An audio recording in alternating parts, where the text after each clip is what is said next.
So here is some statistics. 81% of young women, 18 to 29, voted for Mamdani in New York City.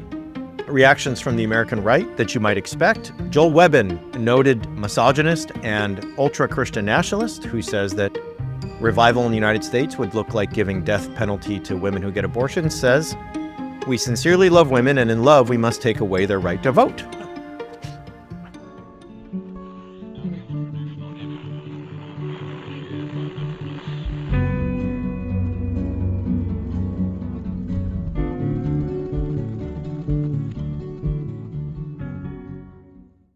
One of the things that you and I have tracked on this show for a long time is the idea on the American right, and especially among Christian nationalists, but also Elon Musk, that empathy is a sin. That if you feel empathy for other people, it's a sin. You covered Allie Beth Stuckey for how many weeks? I covered Allie Beth Stuckey. You're covering Josh Hawley at the moment. We've done that on this show extensively. One of the extensions of the sin of empathy idea is that women are more prone to empathy, and therefore they are more prone to the sin of empathy.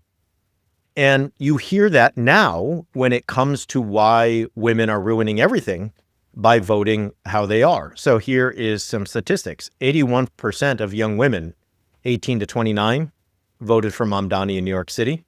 80% voted for Mickey Sherrill in New Jersey. 78% voted for Spanberger in Virginia. So 8 out of 10 young women, 18 to 29, voted for Mamdani, Sherrill, or Spanberger. What that has led to are a lot of reactions from the American right that you might expect, but this is what was coming out in the wake of those things.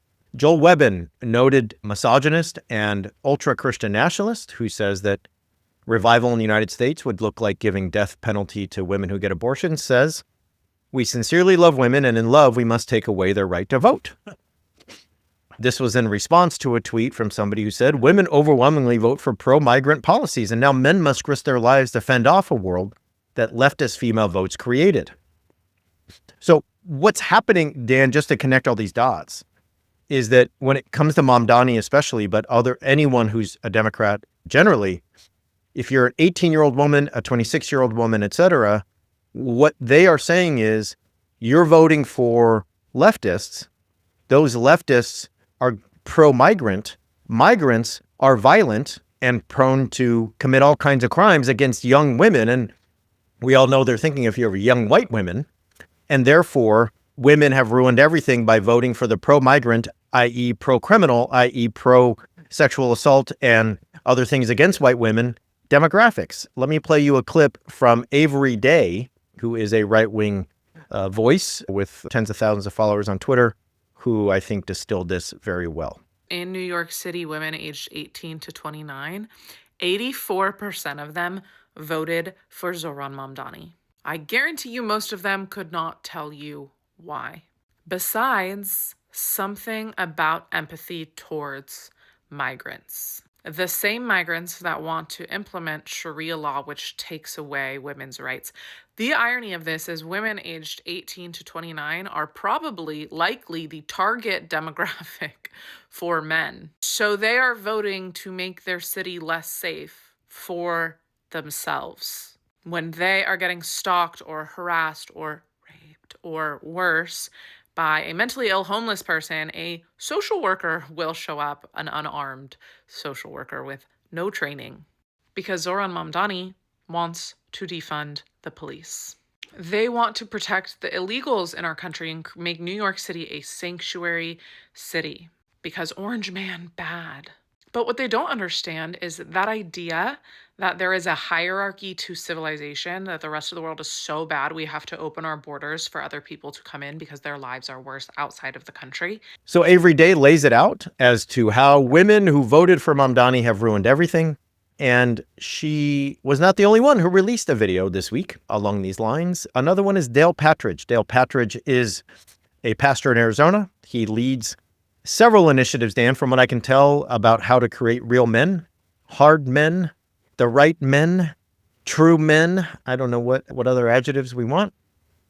And here is the video he released this week in the wake of these election results, saying explicitly why the 19th Amendment should be repealed. Is it good that women can vote in America?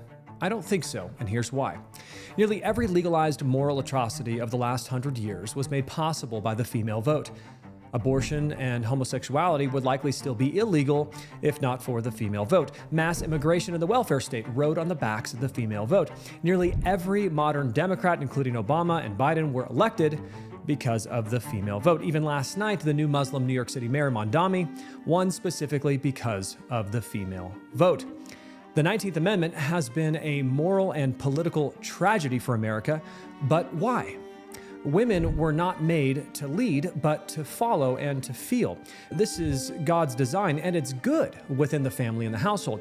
But emotions cannot be what is used to rule and govern a nation. Statistically and generally speaking, women vote for whatever feels most kind or peaceful or safe to their emotions. Women crave security and comfort, and whoever promises those things wins their loyalty.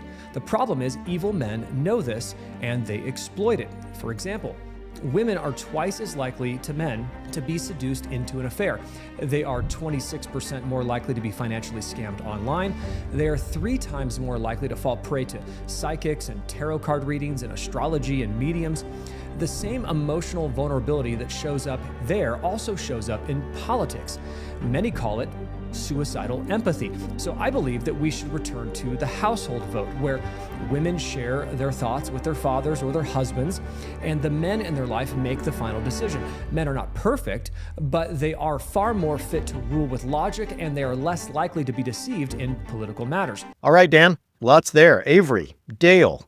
This sounds like some sort of Carpenter's tribute band, but whatever. You want to talk about Avery? You want to talk about Dale? What do you got? You want to talk about none of it? Well, I don't know. no, Maybe we should just go home. There's so much of it there. I'm thinking about Avery in particular here. Okay. Yeah.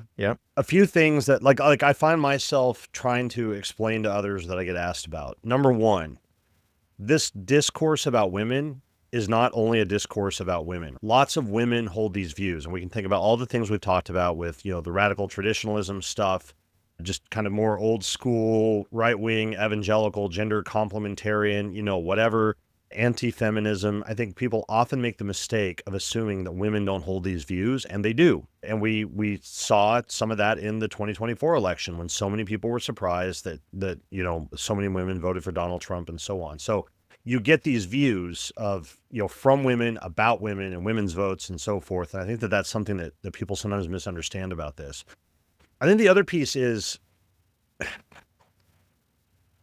for somebody on the outside, they're going to look at this and say, well, actually be about protecting women. How can you say that, for example, Dale, that we need to, or other people, we need to do what's best for women and repeal the 19th Amendment? It's for their own good. And somebody could say, who are you to tell them it's for their own good? Who are you to do? Well, within that model, that's the role of women are to nurture, they're to care, they're to raise families. You get the pronatalism in here. The women's role in renewing the nation is to make lots of little new Americans, basically, and help raise them. But women, it's every stereotype that there is. They're too emotional, they're too given over to empathy and so forth. And the role of men is to protect, even from themselves. To protect them from themselves, and the way we protect them from themselves is by patting them on the head and letting them recognize that they're just not suited for this political decision making, Brad. They're just not suited for this, and we can couch that in language that they're voting against their own interests. How? Oh, they're bringing in, as you say, all the violent criminals who are going to criminalize, attack them and so forth.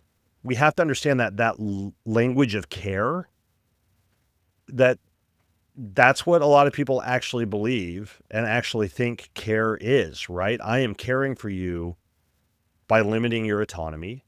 I am caring for you by telling you that, I don't know, if you're pregnant, you have to carry a child to term. I'm caring for you by saying, you just really haven't caught on yet. You just need to not be voting.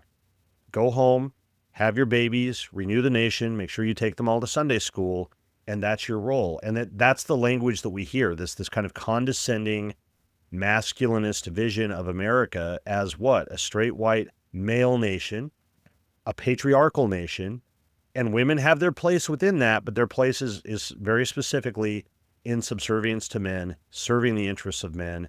And this is where we see this. It's just louder and more strident and more explicit than I think it's been in a long time. Yeah, I agree. This is one of those places where you could kind of see this coming. In 2024, we talked about the young men and the manosphere and the podcasts and all that. We haven't really touched on it today.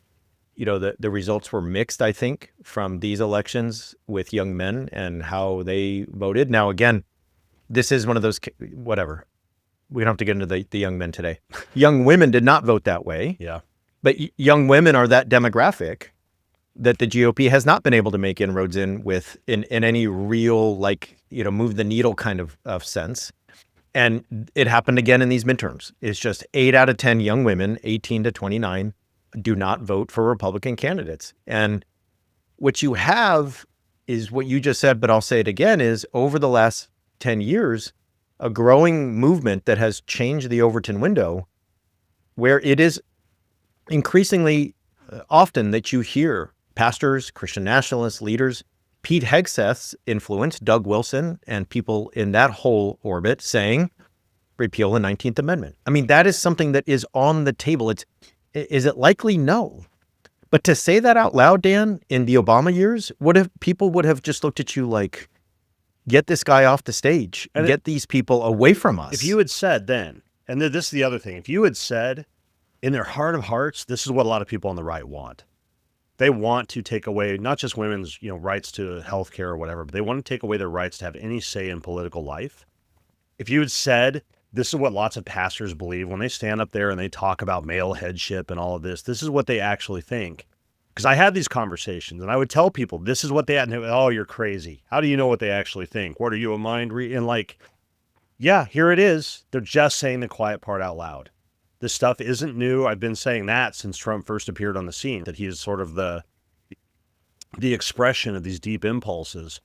It's out loud. It's out and proud now, the misogyny, the anti-women rhetoric, all of it. It's been there for a long time, and it is just now out and loud and screaming and more mainstream than it's been certainly in my lifetime. So let's just tie a bow on what we started with. We've been talking since the top of the hour here about the perceived existential threat that Mamdani and migrants and others present to people who want a white Christian homeland. If young women are going to vote for people who are not MAGA, people who are not GOP, that adds to the perceived existential threat for a number of reasons. But one of them is one of the perceived existential threats is that white people don't have enough babies, and great replacement theory says they are being outrun in terms of birth rates by people who are not of European ancestry.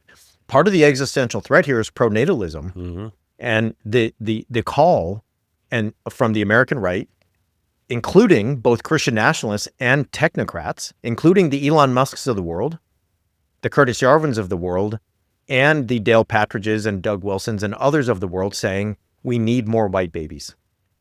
So if young women are not going to listen, if young women are going to go vote for those who are going to allow for and implement policies of bodily autonomy, reproductive rights, who are not going to talk about taking back no-fault divorce or the 19th Amendment, people who are not going to say to women, the best role in life you have is to submit to your husband, which is Charlie Kirk told, what's her name? Sorry, I'm going to have to edit this out, Dan, because we're going to get canceled. Taylor Swift. That's what he told Taylor Swift. Sorry. If they're not going to vote the right way, it is an existential threat, just as the migrants, just as the brown and black and Asian people are in the minds of everybody from Elon Musk to all these Christian nationalists that we're talking about. There's a reason that the tech right and the Christian nationalist right have found an alliance, but one of the strands that needs to be brought forward is pronatalism. Curtis Yarvin, Peter Thiel, and Elon Musk agree with the Christian ethno-nationalists that white people should be having more babies, they should be top of the hierarchy, and they're the ones that need to be prioritized. We see that in the Africana refugee stories. We see that in the ways that Elon Musk targeted U.S. aid, but we also see it in their attacks on young women and how they're so worried about how young women are voting that maybe we should just not let women vote at all. That would probably be better, etc. Anything else? And then give us your reason for hope. I think just one final thought about this is, again, the flip.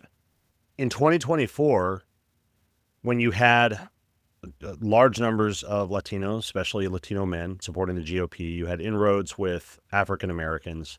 You had inroads with women, all of that. The line was, we speak for a majority of Americans. Look at this cross-section of Americans we now speak for, and so forth. Now what you're hearing them say is an increasing number of Americans are the existential threat. As you say, all minorities, all queer folk, that they're already there. Immigrants are already there.